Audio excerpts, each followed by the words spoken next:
Hello, people. We are back. A2TP podcast, episode 164.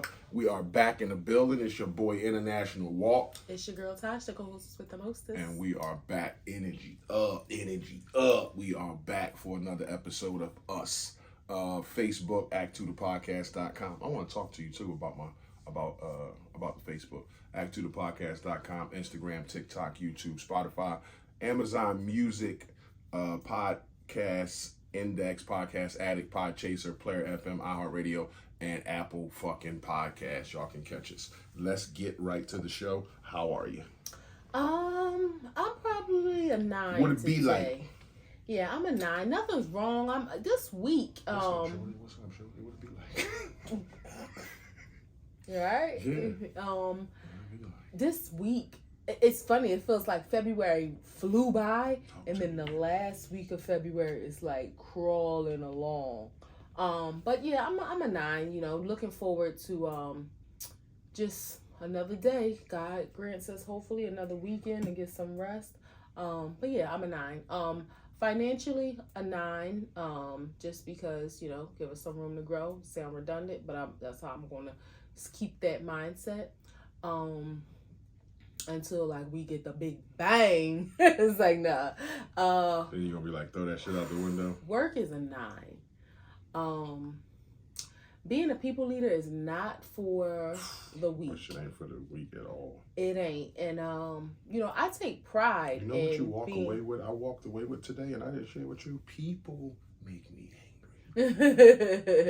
So that's what I get when managing people. But we got to use our tools. Mm-hmm. People don't make us angry. We allow ourselves to get angry based on people. They do the thing and we make ourselves angry. No, we allow the thing to make us angry, or we allow ourselves to get angry. So we have to learn how to channel that in a different way.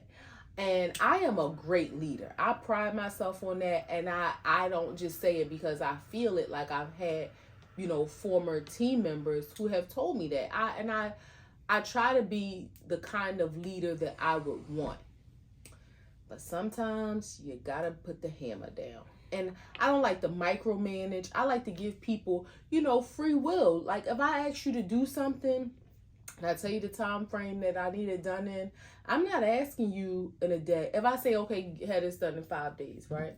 I ain't asking you day 1, day 2. You doing it? You got it? You all right? You working on it? Start that yet? I might not even ask you on day 5.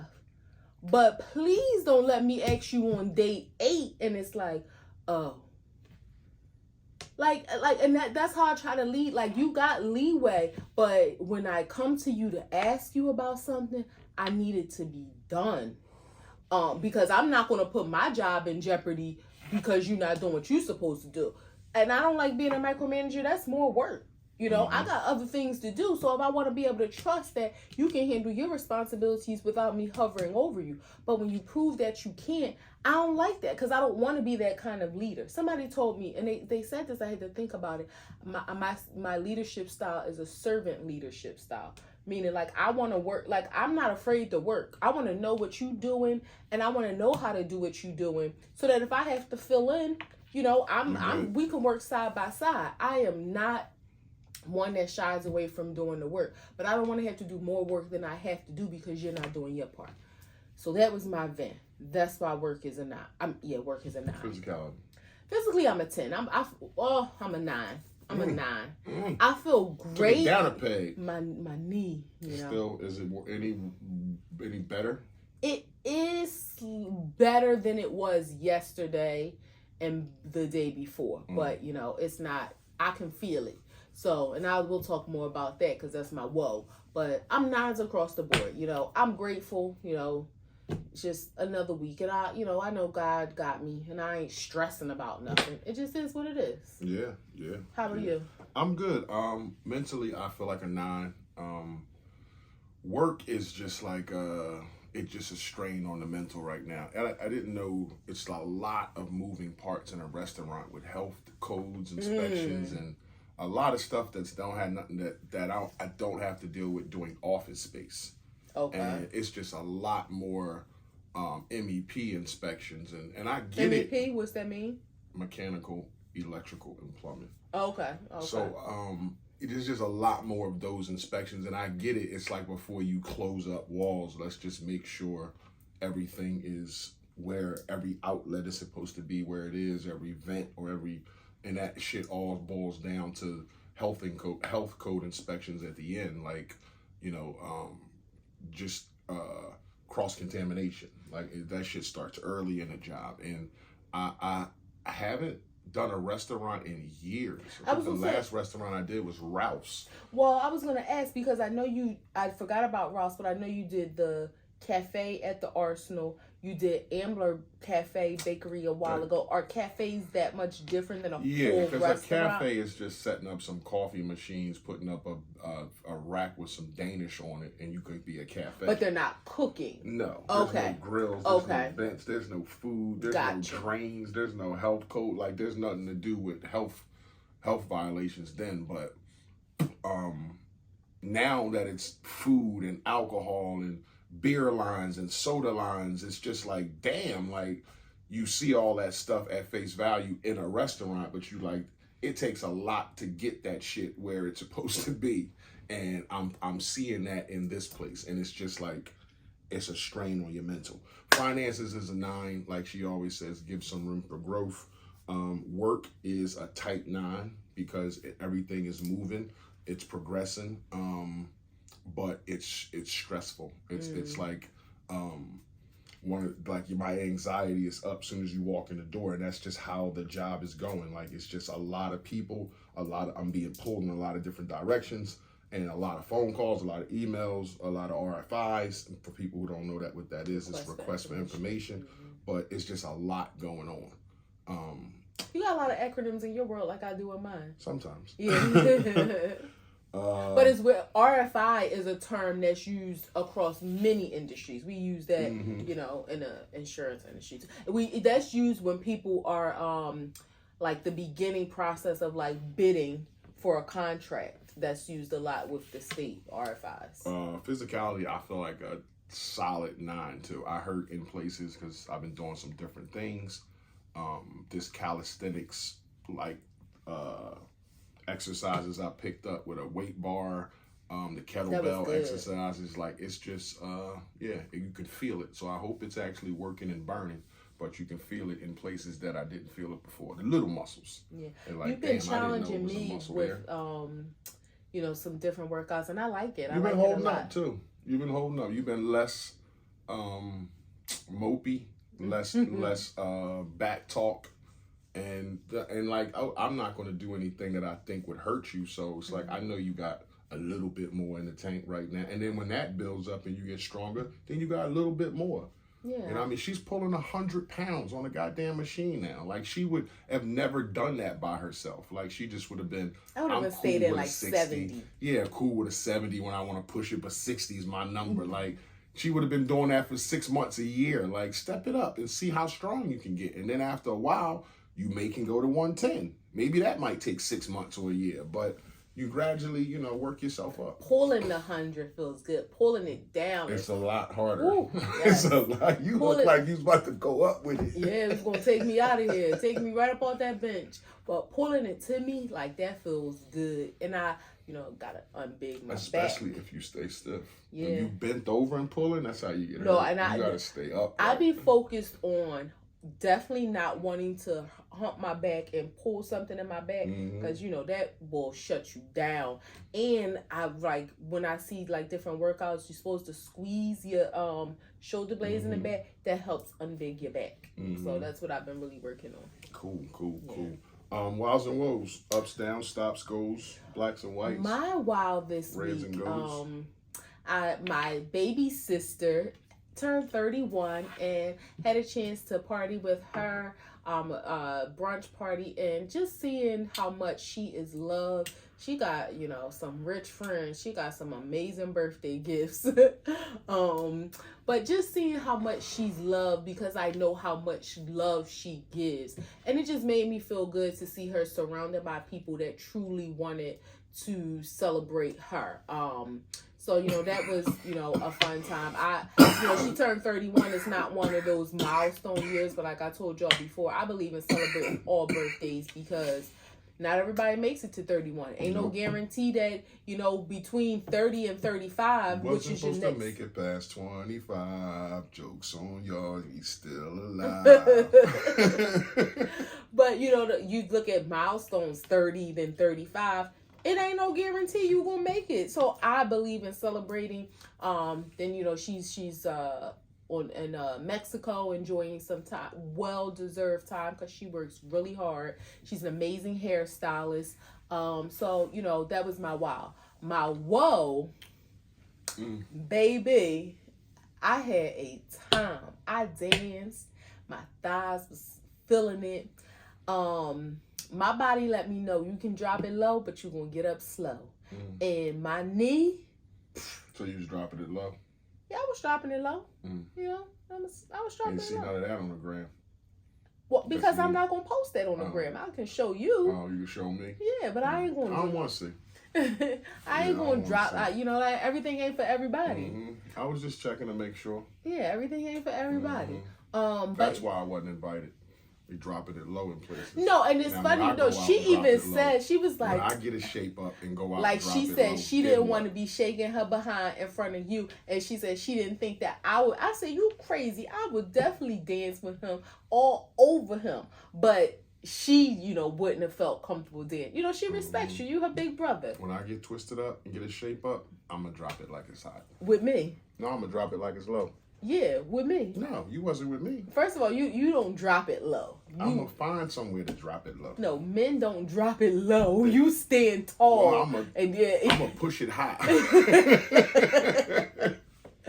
But yeah, that's my only whoa. I had a good time, and I'm paying for it a little bit. I mean, it ain't too bad. Like I didn't, I'm not limping. Old ass man. My knees reminded me like, sis. Who you fooling? You 43. But I was happy that dancing like you're 27. My legs felt strong because of all the working out that we've been doing. What if that was the knee? What? That's what hurt the knee, not working out. The dancing. That's what popped the ligament. Oh no! I'm sure that's what hurt it. Okay. Yeah, I'm sure that's what hurt it. I think running on Monday I probably shouldn't have ran Monday, because it wasn't like fully ready yet. It was still a little tender. That's my well, it could be worse. Like, thank God I ain't limping, nothing ain't broke, nothing ain't sprained, just a little tender, because I ain't a young tenderoni no more, but my knee is tender right now. When you're not a tenderoni no more, when your body start getting tender. It's when you're like, I'm not a tenderoni no more. What's your wows and woes? My wow is just making it another week. Seeing life for another week. Nothing big. That is big. I'm just, Yeah, I know. No fireworks. Extremely huge. Right. Extremely huge to take breaths every day. I'm super excited about that. I get like that sometimes, where I may have a burst of like just excitement for life. Like, I'm looking forward to vacation, hanging out with you, like being in some sun. So yeah, I'm gonna drop it low for you. I'm just happy. So yeah, just thankful for another week of life. That's it. Woes is just the mental stress that I do have to deal with. I keep bringing this up with this job, this restaurant. This is gonna be like the bane of my existence by the time this is done. But just another project in the books. But the stress and the mental fortitude you have to have in these conditions, it's a lot. So I'm just gonna go there. Do you believe that would you want a job? Well, I guess that's not stressed like this every day. No. No. I don't think there's any. Of course, anybody would want a job where there was absolutely no stress. But is there any job that you can think of that you would rather be doing? Now, I don't want to say rather be doing, but if it was like an alternative, because I know you love your job. Probably potting. As a job? Yeah, if I was make the money, like monetizing, then yeah, I would rather be potting than certain aspects of my job. I love my job. I do. I really do. I like to have nothing and then have something. That's gratifying for me. It's like, it's a sense of purpose. Like there was nothing here. And then to step back, because I don't like to, like when this thing opens and grands open, like I'm not doing all that shit. I don't like all that. And it's like, I leave a piece of myself there. And while everybody is like laughing and joking, it's like, oh shit, we did it. And it's like, I'm just like, yeah, okay, like, y'all don't know what, because it's the meat and potatoes of it. And it's like, y'all just dealt with the ancillary stuff. I was here every day. And this shit is stressful and this shit takes a piece of you. And y'all go have y'all free beers and hamburgers, but I'm good. But if it comes a moment where somebody wants to give you your flowers, receive them. Yeah, that's one thing. But I'm not just like, I don't want to just hang out with the group just to be hanging out with the group. That's what I'm saying. Now, if you saying, okay, this looks great, or thank you, or the owners say that, then that's fine. But no, like it's just too much going on. It takes too much out of you to. Well, you want to leave it behind. Yeah, you're happy, but you want to leave it behind. Yeah, and I want to see the people happy, the owners and shit like that. That's the culmination of like, okay, I did my job. Regardless if anybody says anything to me, these people put money into this and it came out the way they wanted to, and they're happy. So don't nobody got to say shit to me, but I'm out. I was at a work event today, and I was with children. 5 sessions. It started with pre-K, kindergarten. It was pre-K through 3rd grade, but it was, they did out of order. Pre-K, kindergarten, 2nd grade, 3rd grade, 1st grade. And, you know, I thought to myself, when I was, you know, coming up in school, whatever, being a teacher was never a thought. Like, I didn't have interest in that. You know, knowing, I know people that I graduated school with, a handful of people who are teachers. And surprisingly, they all teach young children. But it just was one of those things I thought to myself, like, I could definitely see myself doing that. And when you just said, you like to see starting with nothing and then having something, it made me think, could I apply that to that? Like, but yet when you start with kids who, you know, in 1st grade don't know how to spell, and by the end of the year you have these children who have learned this material, like you can see the matriculation throughout the months of the school year. It's kind of, I think it would be that. Well, I'm saying matriculation because they're matriculating through the curriculum. Okay. Yeah. Like that you would see their growth like throughout the months. Like, so I mean, I don't want to say starting with nothing, because hopefully, you know, a little bit of something. I don't think I could start with, I don't know, because even the pre-K, like the 3-year-old and 4-year-olds, it's more so like teaching them the basic stuff, not necessarily textbook stuff. Yeah, I think a lot of people think that they can do that job because little kids, there's not a high expectation. Like, they're going to fuck around. They only know going to do but so much shit. So it's not like you have to try but so hard. All you got to do is stop people from being hurt. Yeah, at that age. But I do understand the writing of the name, and you know, you start seeing them learn. You start to see them learn like that. And then by 3rd grade, you know, that's it made me think like, well, our niece Mackenzie, she's 2nd grade and Mason's 1st grade, but you know, you start to see them learn math. And, it's the retaining of information, right, and all that kind of stuff. It does. I'm sure it's gratifying, but as they get older, then it becomes expectation. That's where you start to lose teachers and they not give a shit as much because they got to try really, really hard because this kid got to go from 9th to 10th grade or from 10th to 11th grade. And it's not just fucking stars and make a turkey with your hand. It ain't that no more. And like I had asked the kids, I was like, you know, I asked them if they had any questions at the end of each session. And you could kind of tell like the kindergarten, 1st graders, it was like, y'all didn't quite learn the difference between a statement and a question, because that was a statement. You didn't ask a question. But the 2nd graders and the 3rd graders, they, you know, could formulate a question. So it was just cool, like being with the kids. But that's why I asked if there any job, any other. I wouldn't say I would rather be doing that, but if I had to choose an alternative career, I could see myself being a teacher. But like you said, I think you have the kindness to be a teacher and the fortitude, but you can't open up with saying like, I don't like leading people, then say I want to be a teacher. Like, they little people, they're the ones you gotta lead. Yeah. So you can't like That's kind of like a contradiction right there. I let you get away with it, though. Get your shit off. I mean, no, it definitely is. I didn't even think about it in that way. But I guess it's different though. With children, there's a different. I'm sorry. You're with leading adults, and molding. But with adults, there's a different expectation than you have of children. Like when you're in a teaching environment, you're teaching them. With adults, it's more so like I'm directing you, but and you should expect do them it. to learn the stuff that you're teaching. You expect to stick. So when you teach little Johnny how to write his name and dot it out for him like they used to do for us, and he takes it home, you expect when he come back the next week that he learned that over the weekend, or he learned that throughout the week. So there's an expectation, but it's I get a what different you're saying, expectation. With adults, I'm not teaching you anything. I'm just telling you to do what you're supposed to do. True. Yeah, so, but you're right, like that is like, you're definitely a leader in a classroom, but it's a different leadership style. Yeah, you're the number one leader, and then you're like, man, I don't like this sometimes. Like, Johnny, if there was 5 apples and she ate 3, how does she still have 5 apples? 21, huh? Like, what? Like, Johnny, look at the apples. Like when they was walking you through the doorway, they was just whacking your head on the fucking door jamb.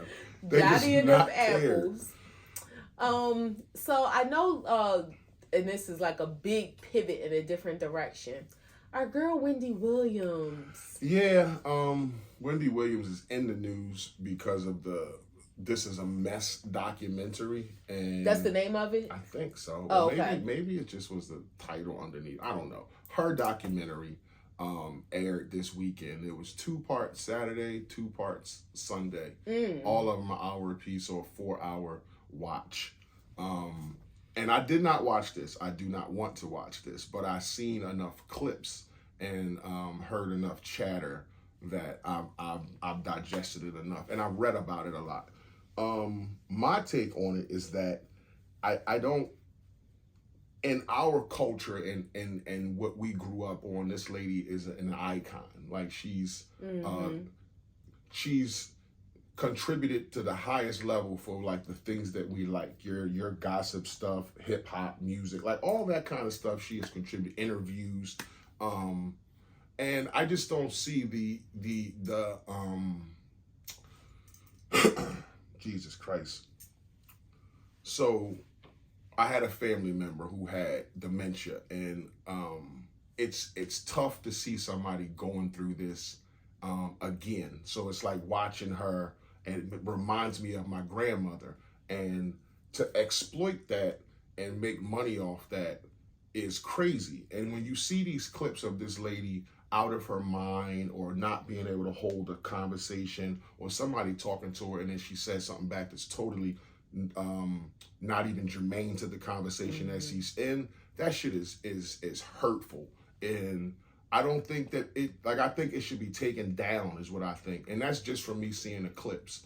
And a lot of people might say that who Wendy Williams was a person who didn't care about other people's pain when they was going through it, and didn't give grace with other people's family members, a la a story years ago with Method Man's wife or whatever. And like, so she done some hurtful things too. So a lot of people are on the side of, why give her grace when she never offered grace? And it's like, okay, you can take that stand, and that's something that you gotta live with. But when you see the shit up close, a person that is dying before they're dead, and they're losing their mind, they can't speak. This lady grew up on communication. This was her major. This is what she did for a living. And now she has a disease that's taking that away from her slowly but surely. She's not gonna be able to speak.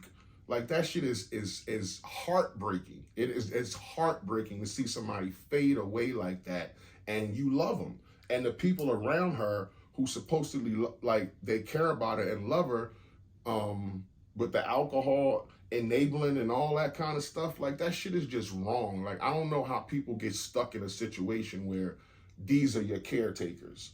And I know she has a guardianship over her, and I don't know who is in charge of that, but it's I don't know if it's her husband or son or whatever, or a team or whatever it is, but it's sad to see her family, her the people who love her, her son, her husband, her brother, whoever, like let some shit like this come out, like for her to be seen like this. Like, for her to be seen like this is just a disgrace. I think it's foul. I don't like it. And yeah, I somebody passed who near and dear to my heart, and she had dementia. And this shit bothers me when I see it. Anything related to dementia, because it's like your loved one is not there no more after a while. She may be still there now, but this is going to progress, and she's going to not be there. And they got cameras and shit all in her face. They started taping her back in 2019 or some shit like that. Like, this whole thing is just foul, and that's just my take on it. I think it should be taken down. I don't like none of the clips I've seen. I don't like the way she looks in her face, her glassy eyes. None of, like, that shit is just foul to me. And I think people at their worst moments shouldn't be. It's almost like how I feel about the people down in Kensington. Like, some of that shit, yeah, it's like, let's be aware of it, but you're filming people at their worst moments for a gain of money, and I don't think that shit is right. Yeah. I don't, I mean, I can't give an opinion about the documentary itself because I didn't watch it, and I wish that you didn't. Like, I didn't watch it. I saw clips of it. I know. I wish that I didn't watch anything about it. I didn't watch any clips, any headlines I saw. I kept scrolling because I don't want to see her like that. Like, I have not seen 3 seconds of any part of it, clips or show or otherwise, because I just thought to myself, one, I seen people talking about how terribly sad it was. And I just didn't want to be sad. Like, I saw some people saying like they cried watching it. I didn't want to be sad. I don't want to cry. I don't either. I don't want to see her in that space. Like, I was a Wendy Williams fan. I visited her show several times. The last time I saw her was February 27th of 2020. Smack dab right before the pandemic, without even knowing that a pandemic was upon us. I have pictures and videos, and I would just choose to remember her in that way.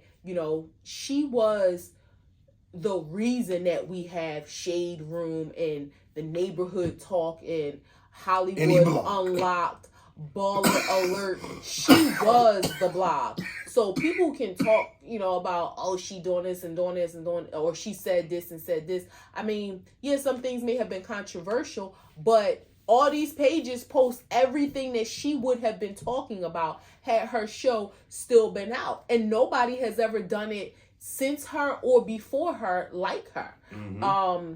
It's one of those things where with social media, I have trained myself not to digest any information that I don't want to digest. Like, I'm not looking at people getting killed.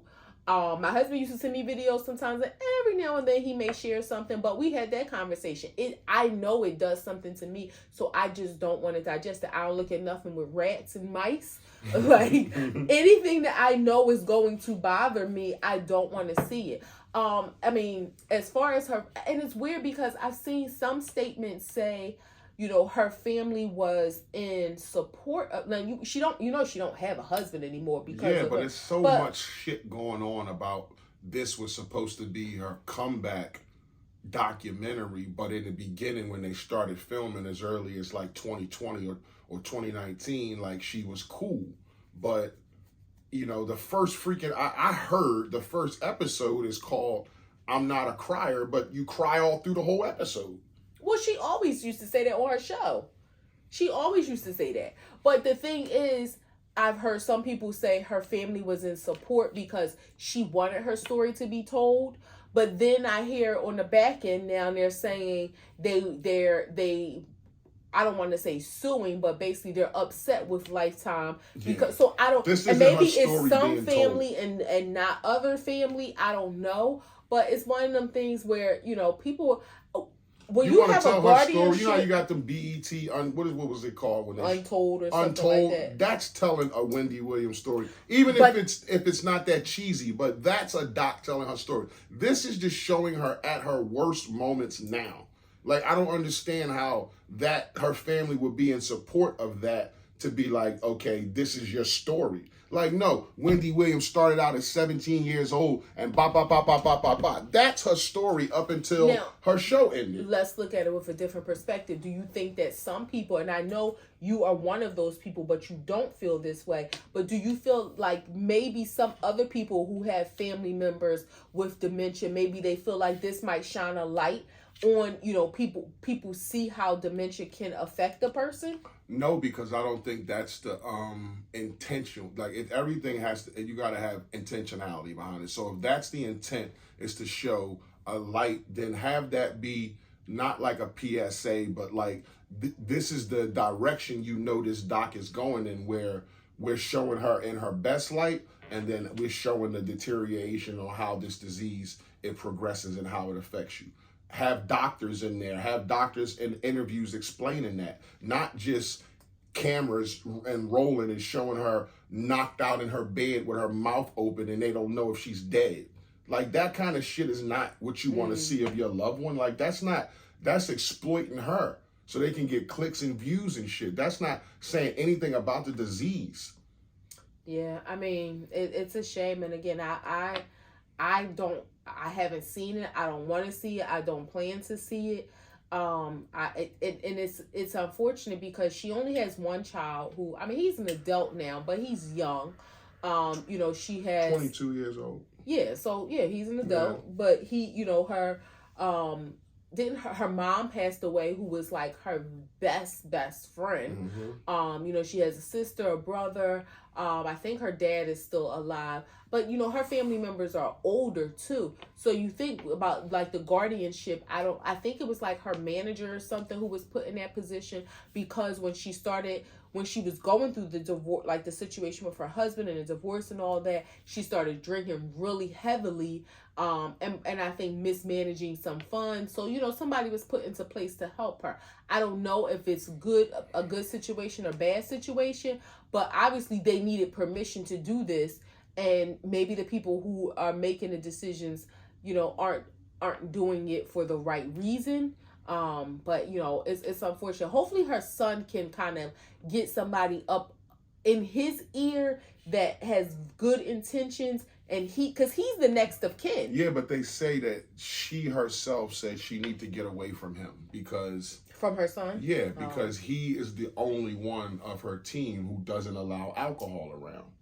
And don't get me wrong, a person with a newly diagnosed dementia diagnosis and aphasia diagnosis should not be drinking alcohol. Like, that's going to wreck your brain even more. Like, that's what alcohol does, fuck with your brain. So I don't think that that's a bad thing for her son to be around if he's going to be the one to be like, yo, don't give my mom no fucking alcohol. Right. Now, her manager seemed like the type, when I was reading about it, like he seemed like the enabling type in the beginning, where it looked like he was just there to get his money. But then they also said in the doc that you could see him going up to people, I mean, a waiter in a restaurant before they ate, like, yo, don't bring no alcohol to the table. So there's, you know, hints of that where it looks like he's doing the right thing too. But there also is times where he's turning his back and letting her drink because she likes to drink.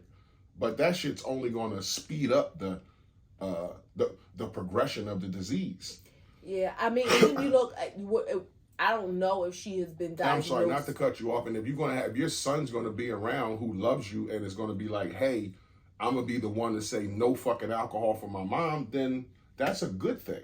Yeah, I don't know if she's been diagnosed with the disease of alcoholism, but it may be one of those things too, because I remember she was in treatment where she may need some sort of intervention because her stopping drinking altogether could cause more medical problems. Not to say she should keep drinking, but maybe instead of just that's taking one of the effects of when you drink for so many years and then you can't stop. Like, right.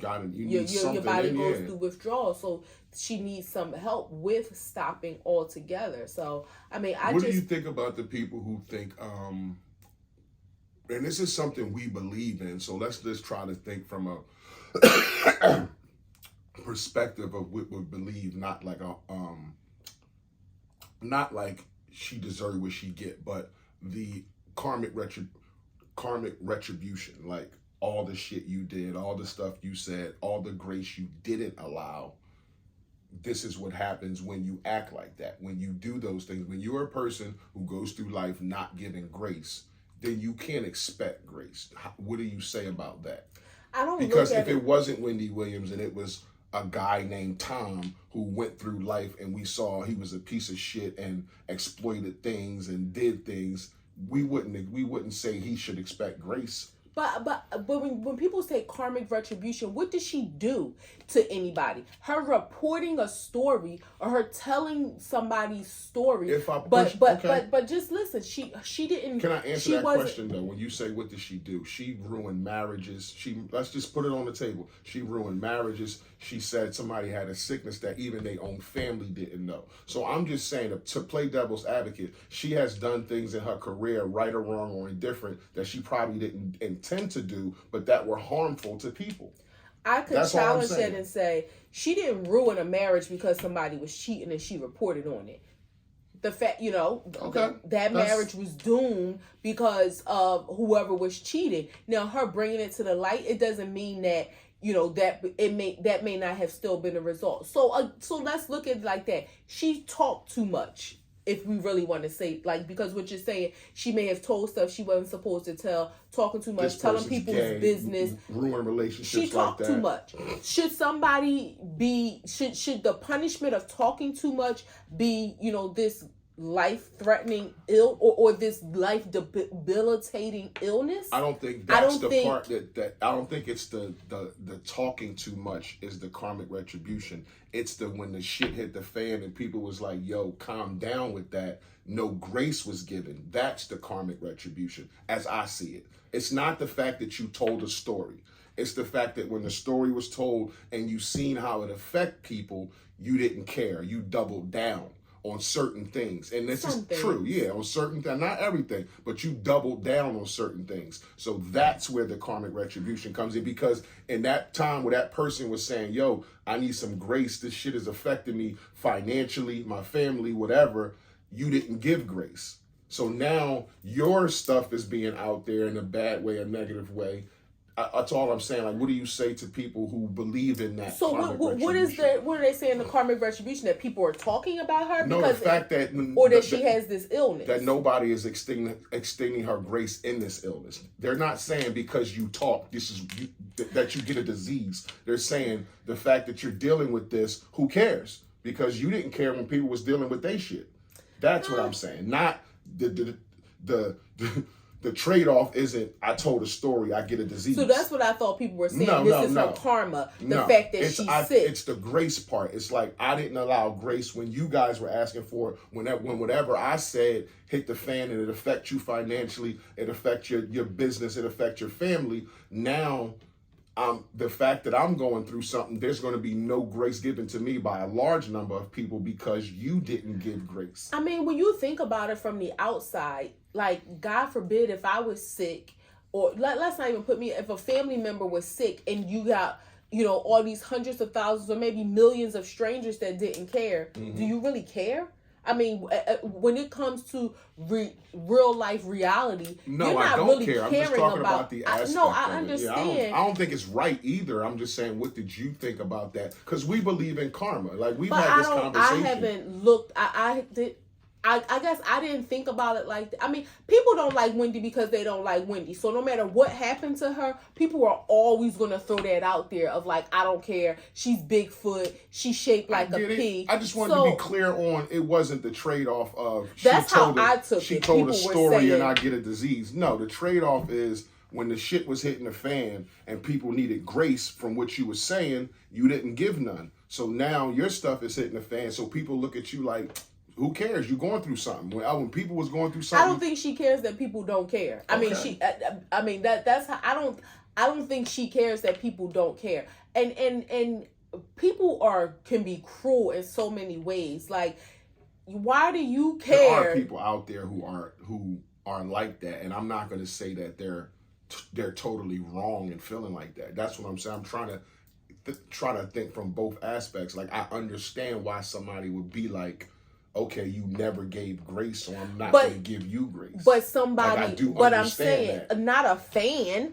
if somebody whose life she impacted, yeah, but as a fan, that ain't none of your business that she didn't give grace to somebody else. And for you to take that on and feel like, well, I don't care about you because you didn't care about Method Man's wife. Mind your business. Like, you think about your heart and your soul. Like, yeah, you should care about the fact that she reported on Method Man's wife, and if you really have a good heart, you should care about the fact that she's dealing with something. I'm not saying it doesn't impact your life either way, but as a fan, it ain't none of your business. Now, if Method Man and his wife is sitting home saying, I don't care about her being sick because she didn't care about us, then they have every right to feel that way. But people who it didn't impact your life at all, mind your business. I think you're just trivializing it though, babe. I get what you're saying as a fan. Like when you break it down to an individual fan, like, yeah, it doesn't, you got no dog in the race. But what I'm saying is she's on the internet. She's a part of culture. Like, so this shit ain't coming out for nothing. I think the people who don't care are the people who weren't her fans. The people that do care are the people that are her fans. Or so I think that's people who are not her fans, they're going to be like, I don't care anyway. They probably didn't like her show anyway. Because if you did, and if you were a fan of hers, you wouldn't think like that. Right, but that's where you would get the outpour of, fuck that. I don't care what she going through. She didn't care. And like that stuff affects you just as much as I Love You does. Is all I'm saying. If you're aware, and unfortunate, it's unfortunate that her health situation is the way that it is. But or even just for her family, you think her family wants to look online and see, like, this is the world we live in, and they shouldn't do it. I get it; they not you, but they want to look online and see. But you gotta think and about cousin who got you talking like look about. at this shit they saying about her. Like, fuck her. Like, I don't care what she got. She did this to this person. Like, nobody wants to read that about their loved one. But you gotta think about who you're talking about. They've been talking about Wendy forever. Her family is probably I'm sure they said some of the worst stuff about her, but this is probably her worst time in her life. Just like when she found out her husband had a whole house with another girl, baby on the way, and all that broke her. People clowned her about that. Like, I'm sure her family is used to it. Her son probably has walls up around him. But like, I don't think nobody. That them clowning you about something that could kill you, like a disease. It's almost like, again, it would be like, let's just say an extreme version of a rapist all of a sudden gets brain cancer. Like, does anybody care? Because people think of karmic like, this is how you. Well, that's what I'm saying. You're saying him getting sick. I'm not saying the act. It's just how you lived your life. I'm not saying each individual rape. I'm saying how you lived your life as a shitty person comes back on you. So that's what I'm saying. The fact that nobody has grace. I mean, yeah, people probably be like, okay, like, but that's where the line is. Like, are we looking at it like we don't care that you have brain cancer, or are we looking at it like, you got brain cancer, that's what you get? I guess I was just asking you how you felt about the people who wasn't allowing her grace. I mean, I'm not surprised because, again, the people who aren't are probably people who weren't her fans to begin with. So they're upset about whatever story she reported on or however she moved in her career. Not allowing her grace because of the reason that she didn't allow it. Yeah, I'm not surprised because, I mean, you got as big as Wendy's fan base is, you got a lot of people who just never liked Wendy like that, I mean, and again, because people took things personal where it was like, she was just doing her job. People didn't like her for the same reasons that they on Shade Room all day long. Yep. All day long Shade Room reporting everybody business. But for those reasons, they didn't. The same reasons. Wendy was just saying it. She just wasn't behind Instagram page posting it. No. You seen her, you heard her mouth, you seen her sip her tea, you seen her blink her eyes, as if to say, I got some news for y'all, or I got the tea for y'all. Shade Room is doing the same thing. But I wish her family the best. I can't even imagine. And she's what's Wendy, 50 something, maybe 60. Yeah. I was about to say high 50s, probably 58, 59.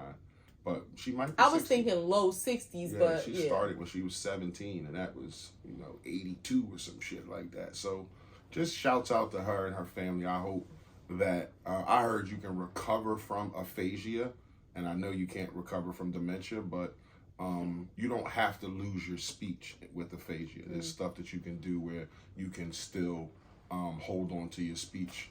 Now dementia, you know, my prayers just go out to her because again, that has affected me in a way where it's just a bad illness. Like you're saying goodbye to a person that's still here, and I'm sure when they get scared, they get lonely, and all that stuff is just really, really sad, and it just breaks your heart. Aphasia is also Bruce Willis was diagnosed which is why he couldn't act, because he couldn't speak losing his ability to speak. Yeah, and I can't just imagine and again, that's what it's like. The karma that I do believe in, I don't think in this situation, but to think the irony of a person who majored in communications, talk for a living, loses their ability to talk. Yeah. Like, what the fuck? Right. Like, it's like a piano player losing their fingers. Yeah. It's like, what the fuck? Like, anything could have happened to me, but something that my gift is talking. Like, I've honed my craft to that, and now I lose it? Yeah. Or a tap dancer losing their feet. Like it's just crazy. Or a swimmer losing their arms. Like, I mean, I guess you can swim with your legs. A little wiggle. Moving on. Is it ever okay to be a victim? Let me explain. So, you know, Chris Rock got slapped. And the first thing he said when he talked was, you know, I got hit, but I'm not a victim. I'm not going to bitch and moan about this happened to me and this and this and that. I'm moving on. I'm not a victim. I'm not a victim. And people say that in the Black community.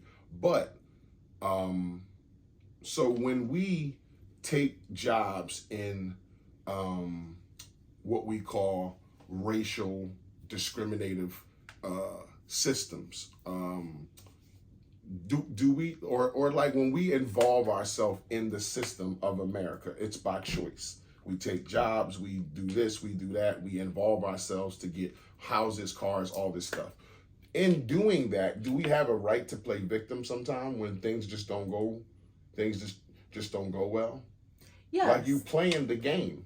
But you're playing the game with the expectation that you know the game is rigged before you play. You know it's a racial fucked up system before you play, Tosh. It's not supposed to be. But you still dip your toe in it. Yeah, but it's not supposed to be, so it doesn't mean you should just take it on the chin. No, I'm saying, but it is. Like, the reality of it is, you know, America is set up that way, not right for you. Redlining, bank loans, housing, all that kind of stuff. So you know the way the game is played. Yes, but in this day and age, it's supposed to be changing.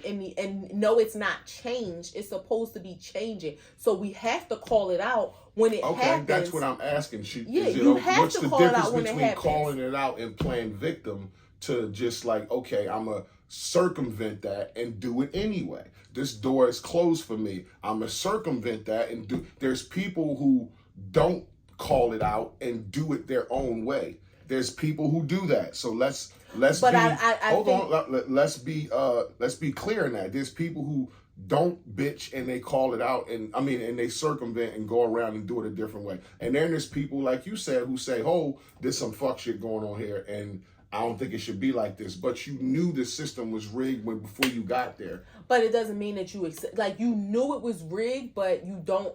You want it to be fixed, and it's not going to be fixed if you don't call it out. So circumventing and finding a way is all great, but then what about the next person who may not be able to? So now they're stuck. So it's one of those things where you need to call it out to help the problem be fixed, and maybe not for the next person, maybe for 3 people behind them. But if you just find your own way, and that's like that crabs in the barrel mentality. You found your way out, you let everybody else find it for themselves. If you don't call it out, then they're going to continue to treat people in that way.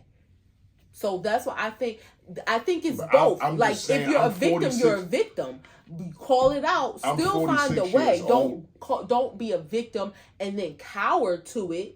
But you're not cowering to it if you circumvent it and figure it out on your own. You're not a coward to that. No, I'm saying if you don't circumvent it. So don't just be a victim and stay there and cower to that. Be a victim. Call it out, but still find a way. But you have to call it out. Cowering to it would be what I'm saying is I'm circumventing. 46 years old, and people been calling it out for forever, and nothing still has changed. And something has changed. Things aren't the way they used to be. No, they're not spraying people down with water hoses, and you can say different. Yeah, but I'm here talking. But I'm saying, like even in the sense of redlining, yes, it still exists, but not to the extent that it used to, because people started calling it out. So yes, I know you just don't see it the way it used to. There is still places in America Black people will not get bank loans, and I just said it's still happening, but not in the capacity as widespread as it used to be. But what I'm saying is, what if it where you get that data from? What I'm saying is, what if it is happening and widespread the way it used to be? You just don't see it like you used to. They hide it in a different way. Because we see Black people owning homes in places that they weren't able to do so before. We see them owning homes in places that they allow you to get bank loans in. You act like there's no places that they don't give Black people bank loans. I just said, I know it's still happening, but not as widespread. So maybe in some areas it's still happening and has never changed, but in other areas it has. If it was this whole block, you couldn't move in before. What I'm saying is, if we could see some data behind some man behind the curtain, and we could see if things have changed, we probably would see that redlining is still the same or just as much. They just hide it a different way where we don't see it as much. Where'd you get that data from to think that it went down? I don't have any data, but I don't believe that it is still the same in 2024 as it was in 1984 or 1974. I kind of do. If a cop can kneel on a person's neck in 2020 and kill him, yeah, I still think that there may be some redlining going on. Like, that's not so far-fetched. Apples and oranges. No, what I'm saying is the drastic shit is still going on. And basically the question is it ever okay to play victim?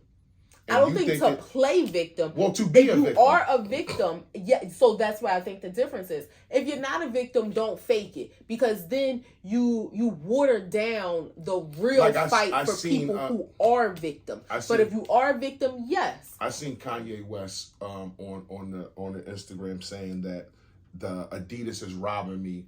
They're selling the fake Yeezys. They're doing this to your favorite artists. Now, that's the same guy that said that slavery was a choice. So if people look at him and say signing that fucked up contract was a choice, like, isn't that the same thing? I mean, him saying that, I wish that I heard, like... Because he's trying to weaponize his fan base not to buy the fake shoes because I'm not getting paid for them or whatever. Right. So let me do what Dave Chappelle did with Netflix. Don't watch the special. Yeah. But I'm weaponizing my fan base to come help me. But I'm also the same guy who said that slavery was a choice. I wish that I could have a conversation with him to go deeper into why he said that statement. Because, I mean, he was dead wrong for saying that, but just...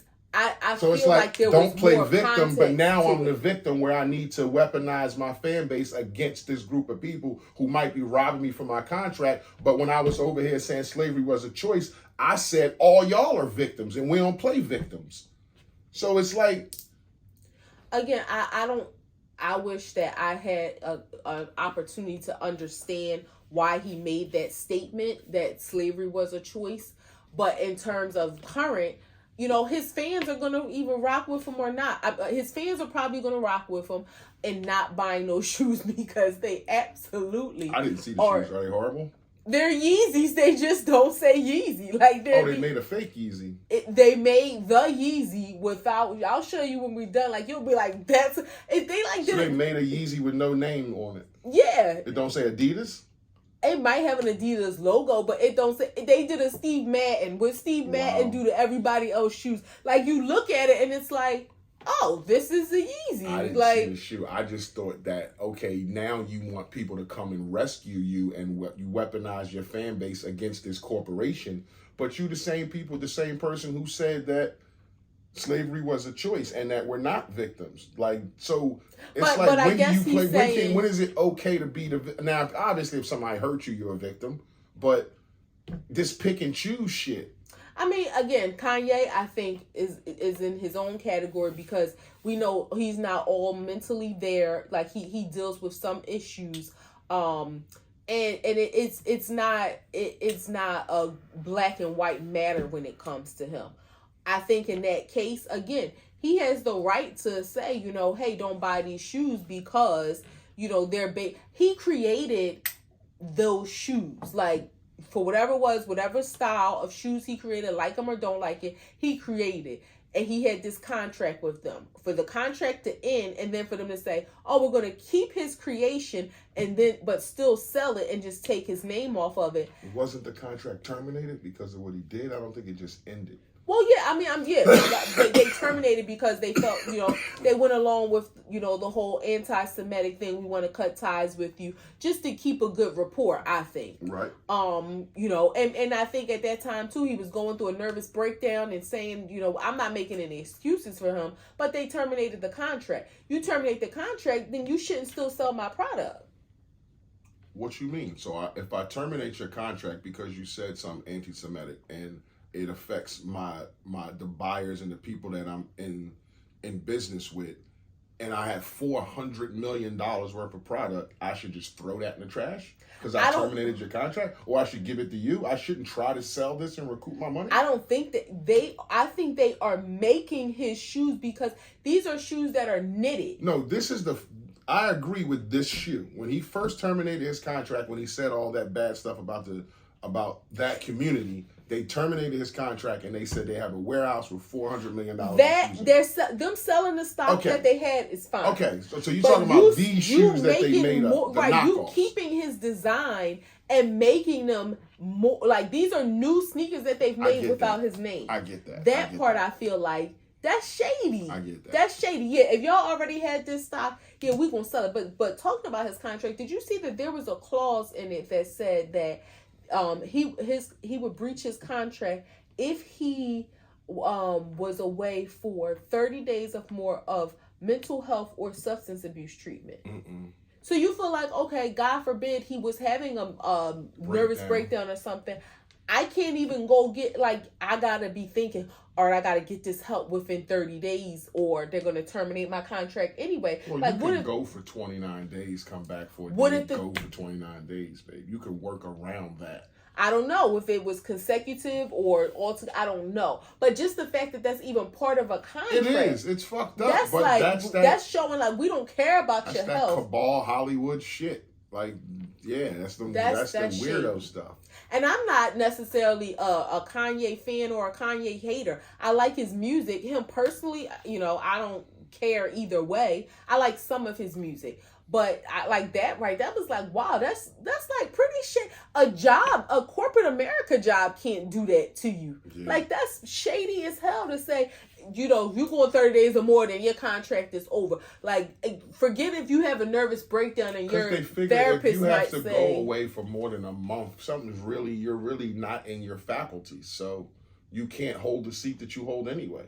So if you're on the board or on the chairman or something like that, if you're away from mental health for longer than a month, something's seriously wrong with you to the point where we can't hold your seat. You won't be back for a while. They kind of know that. Or what if you need a 60-day treatment? It's nah, you better do 29 and then 2 on the back end. I don't know. It's just crazy to think that whoever was writing up this contract, y'all thought to put, and I don't know if this is something that's common that's in people's contracts. I'm sure but that's people crazy. Lawyers and business people do all kinds of shit, especially Hollywood lawyers and people. 3 grams. Cam Newton was having a 7-on-7 football tournament for the young kids, and they tried to jump Cam, and Cam whooped some ass out there. Cam ripped niggas up, threw motherfuckers off the stage, grabbing people, kept his hat on, people said his shit was bobby pinned on. I seen one dude, his mouth and nose was all bloody. He talking about, you might have beat me up, but he stole his money out of his pocket. It's that ain't no boss move. I heard that's a thing too. When niggas is getting beat up, they go in your pockets. But that ain't no thing to show that you robbed another man's pockets. That's you got beat up and you wanted to take his money. Y'all. That's some bum punk stuff. It looked like somebody, you tried to jump somebody, but you didn't have a plan. Yeah. You didn't know all right, he's 6'5" and like 270 pounds. And he gonna be probably a little swinging bit his heavier arms. because he's not playing football. Like he been off for a while. So yeah, you really got up there and was like, oh, this dude big as hell. Like he ain't no little dude. He's a football player. And how many of them was it? Like four. Yeah, that's like four. He had one dude by the neck, like had him bent down with this arm. This guy in the headlock, like wrestling dudes tossing this guy, throwing this guy, grabbing this guy by the neck. Like Cam was out there like Hulk. It was crazy to see. I'm sure they have to run and found out. Yeah, I'm sure they was like, that didn't go the way we planned. Like, we thought we was gonna fuck them up. It was four of us. And it just didn't go like that. Like we didn't get a shot in on them. We couldn't get a shot in on them. Yeah, they effed around and found out for sure. Exactly. That's exactly what the white man said. Fuck around and find out. Yeah. AT&T. Yeah, the other morning my phone wasn't working right, and I didn't think nothing of it. I got to work and my clock-in app wouldn't work, and I was just like, whatever.